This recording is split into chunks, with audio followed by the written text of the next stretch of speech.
2016 год для регионального Минфина выдался непростым, но несмотря на все сложности, министерству все же удалось в полной мере наладить работу, направленную на определение приоритетных направлений расходования бюджетных средств, оптимизацию расходов и наращивание налогового потенциала. Публичные слушания по исполнению республиканского бюджета начались с доклада исполняющего обязанности министра финансов. В рамках реализации государственных функций в области социальной политики для финансового обеспечения и организации обязательного медицинского страхования в 2016 году из республиканского бюджета были уплачены страховые взносы на обязательное медицинское страхование неработающего населения в объеме 2 миллиардов 350 миллионов рублей. Хочу отметить, что именно в 2016 году объем страховых взносов на неработающее население достиг пикового для республики значения с ростом к уровню 2012 года на 5,9 раза. Бюджет за прошедший год по доходам превысил 27 миллиардов рублей. Наиболее финансово емкими оказались две госпрограммы образования и здравоохранения. Суммарно на эти сферы в минувшем году было выделено более 8 миллиардов рублей. В 2016 году у нас был социально ориентированный бюджет. Более половины расходов у нас были запланированы на социальные нужды, это образование, здравоохранение, занятость и так далее. То есть в эти вопросы у нас традиционно более половины бюджета социальное направление. Также у нас развитие строительной индустрии. Вы знаете, сколько у нас объектов построено в 2016 году. Более того, у нас завершилась федеральная целевая программа Республики Ингушетия.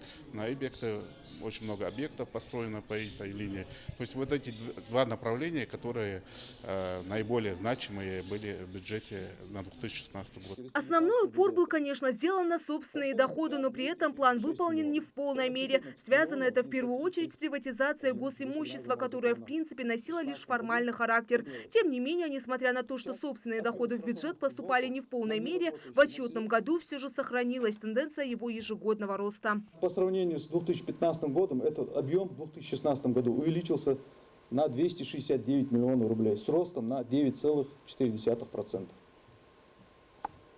Этому способствовала работа, проводившая в соответствии с планом мероприятий по росту доходов, оптимизации расходов и совершенствованию долговой политики Республики Ингушетия на 2015-2017 годы. Завершая доклад, руководитель Минфина отметил, основная задача – это поэтапное обеспечение сбалансированности бюджета. Для налаживания этой работы необходим коллективный труд. Со своими вопросами и предложениями выступили депутаты, представители разных общественных организаций и главы муниципалитетов. К примеру, Жансурат Аушева вынесла на обсуждение вопрос невыплаты премиальных за призовые места в конкурсе «Лучший учитель года». Для нас в этом году приоритетом будет в первую очередь погасить кредиторскую задолженность вот по таким обязательствам. Я считаю, что будем погашать его по мере решения вопроса на федеральном уровне. Вопросы коснулись и недобора доходной части бюджета, финансирования проектов малого и среднего предпринимательства, а также поддержки некоммерческих организаций. Не оставили без внимания и то, сколько денег было вложено в бюджетообразующий сектор экономики. Образующий, имеется в виду реальный сектор экономики, промышленные объекты. Они переходящие с начала 2010 года, как у нас началась реализация федеральной целевой программы, и сегодня, сейчас конкретно там за 2016 год сколько вложено, например, светодиодный завод, да, оно строилось несколько лет. И в том числе объем финансирования выпал там и в 2016 году. Вот, я сейчас затруднюсь ответить точную цифру, сколько вот такие объекты вложены, сколько? 300 миллионов. Все.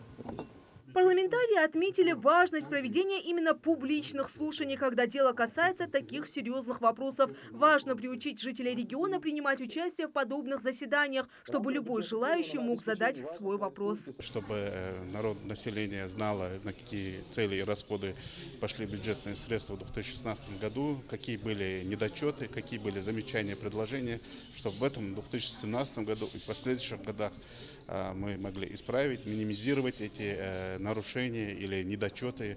Вот для этих целей также бюджеты должны быть открыты для всех жителей Республики Ингушетия, чтобы каждый житель должен знать, на какие расходы, какие средства идут.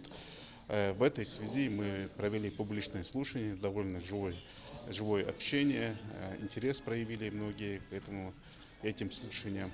В завершении встречи депутаты Народного собрания составили рекомендации по итогам публичных слушаний. Все замечания и недочеты будут обобщены и направлены в Министерство финансов для доработки. Фериде Миршоева, Хаваш Гойгов, Новости 24.